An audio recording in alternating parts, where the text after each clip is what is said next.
You know, sometimes in life, people just don't like you.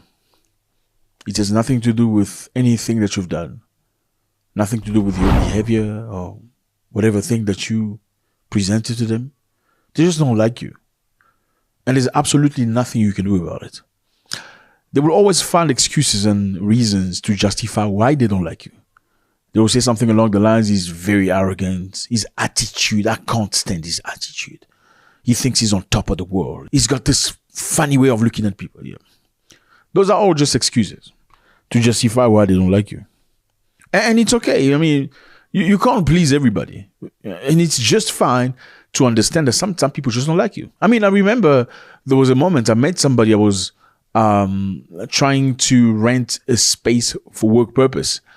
And we looked okay, but then very quickly, it was immediately, yeah.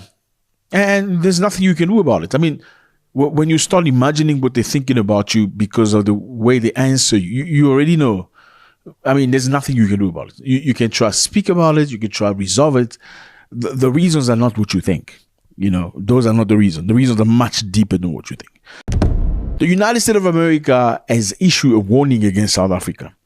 They say they're going to respond to South Africa very sharply. Why? Because they have criticized South Africa of what they describe as a detention and harassment and doxing of American citizens. Which American citizens? These American citizens are American officials in South Africa. The USA, brother, has criticized South Africa for detaining US officials linked to a controversial refugee program involving white Afrikaners. We spoke about this a couple of days ago. There is a very interesting controversial program by the United States of America in South Africa. What's the goal of it? The goal of it is to help South Africans, white people of South Africa, to relocate to America.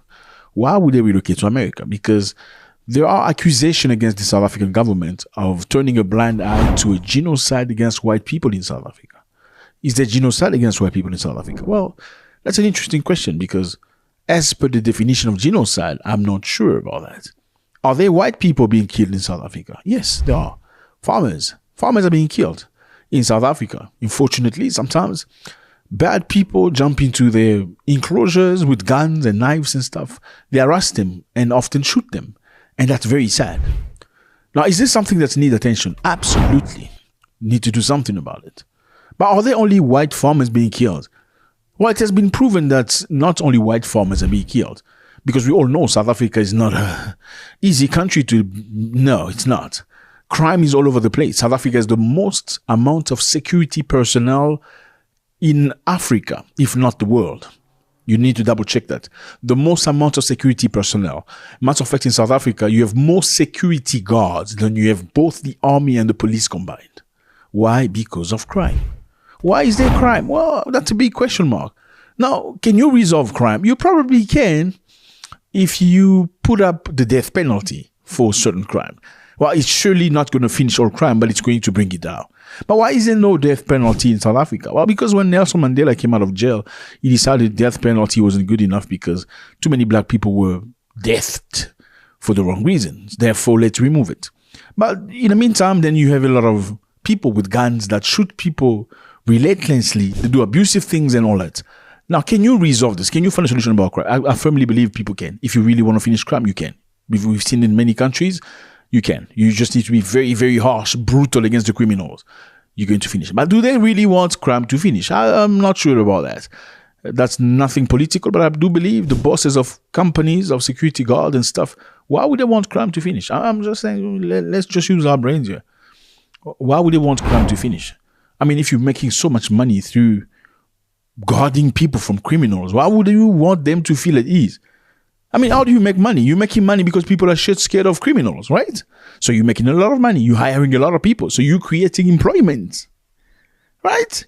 You're creating employment through crime. Now, if you remove crime completely, number one, you lose money. Number two, you lose employment for the people. Who are they going to work for? I mean, it's a very interesting, but let's not get in there because that's just very complicated. Let's get back on track. The United States of America has accused South Africa of harassing U.S. officials who are working at a very controversial office in South Africa. What is this office about? The office is about helping white Afrikaners to move from South Africa to the United States of America. Why? Because they're scared of being victim of genocide in South Africa. So basically, the South African Home Affairs raided the processing facility run by US contracted partners. The United States of America hired people from a company based in Kenya. These people are Kenyan, took them to South Africa to go and process documents for white South Africans who deserve to go live in America because they're scared of genocide. Now, these Kenyans apparently were not working legally. How? Because it is known that the very Kenyan went to the South African embassy asking for working visa to South Africa because they were being hired by Americans to process visas of white Afrikaners. Now, obviously, the South African embassy in Kenya will not issue a visa because they don't acknowledge a genocide happening in South Africa. Why would they give you a visa to go work for people that are claiming to be victims of genocide? Now, these Kenyans, because they saw they couldn't get a working visa, probably somebody said to them, you know what, how about you get a tourist visa and just go to South Africa? And as soon as you get there, we, the company that's hired, will help you get perhaps the working visa. I'm not saying that's what they say. I'm just trying to imagine, like, why would a Kenyan get the courage to go to South Africa with a tourist visa and start working? I know people abuse, but was this really a Kenyan idea, or was the idea pushed to the Kenyan by some people that were hiring them? Question mark. When they went to South Africa, instead of getting a working visa, they started processing documentation from white Afrikaners. And then intelligence and security of South Africa found out that the very people that went to the embassy asking for working visa are now in South Africa. They are processing, matter of fact, documentation from white South Africans that want to go to America. So the Home Affairs of South Africa organized a raid against this very institution that is run by Americans and Kenyan nationals that are hired as contracted by Americans. During the raid, they arrested 7 Kenyans and briefly arrested 2 US officials. As it is reported, they questioned them, they asked them a few questions, and they found out they were American. Very quickly, they released them. Now, America is very angry because the US government says the employees of the US were briefly detained during the raid and questioned. South Africa denies arresting Americans and saying they had the right to go into this building because it wasn't a diplomatic building. Now, a diplomatic building is like an embassy. You cannot raid an embassy. You can't do that because an embassy, whether it is an American embassy in South Africa, that land is not South Africa. The land occupied by the embassy is America. So anybody that's running away from South Africa because they want to probably going to be arrested by South Africa for any reason, if they run into the American embassy, they are outside South Africa. No police can follow them in there. Now, the South African people say that they raided the place, but the place is not a diplomatic place. The US accuses South Africa of publicly releasing US official passport information, calling it unacceptable harassment that puts them in harm's way.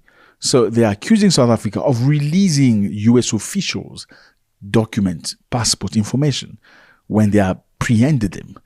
They say it is unacceptable harassment and they're going to respond. Obviously, the South Africans strongly deny releasing any passport detail, calling the claim unsubstantiated and affirming they treat data security at utmost seriousness.